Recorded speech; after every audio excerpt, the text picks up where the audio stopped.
السلام علیکم ناظرین، میں غفران بن یعقوب قاسمی۔ ناظرین، شہریت ترمیمی قانون یعنی CAA سے متعلق ایک اہم جانکاری سامنے آ رہی ہے۔ وزارت داخلہ کے ایک افسر نے شہریت ترمیمی ایکٹ 2019 کے اصولوں کا نوٹیفیکیشن جاری کیے جانے سے متعلق ایک اہم بیان دیا ہے۔ وزارت داخلہ کے سینئر افسر نے منگل کے روز بتایا کہ لوک سبھا انتخاب کے اعلان سے کافی پہلے اصول نوٹیفائیڈ کر دیے جائیں گے۔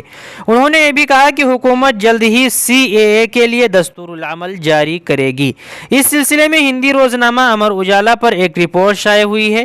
اس میں وزارت داخلہ کے سینئر افسر کے حوالے سے بتایا گیا ہے کہ ایک بار اصول جاری ہونے کے بعد قانون نافذ کیے جانے کا راستہ ہموار ہو جائے گا۔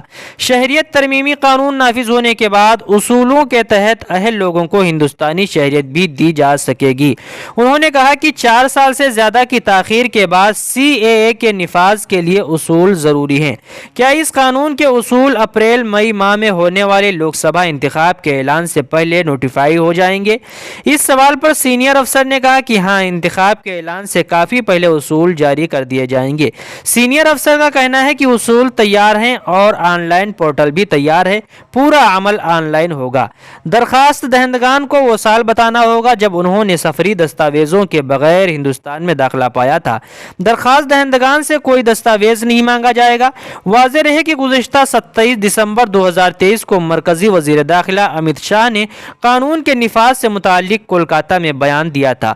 انہوں نے مغربی بنگال کی وزیر اعلیٰ ممتا بنرجی پر لوگوں کو گمراہ کرنے کا الزام عائد کیا تھا۔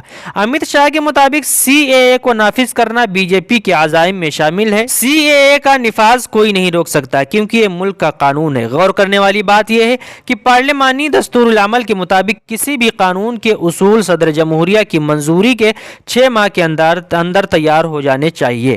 ایسا نہ ہونے پر لوک سبھا اور راجیہ سبھا میں ماتحت آئینی کمیٹیوں سے مزید وقت مانگنے کی بھی سہولت ہے۔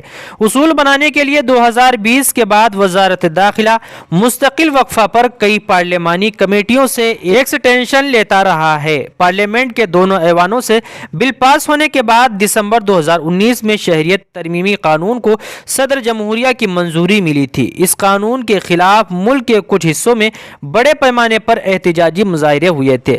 مظاہرہ اور پولیس کارروائی کے دوران 100 سے زائد لوگوں کی موت بھی ہو گئی تھی۔ ناظرین، اس رپورٹ سے متعلق آپ کیا کہنا چاہتے ہیں؟ کمنٹ کر کے ضرور بتائیں۔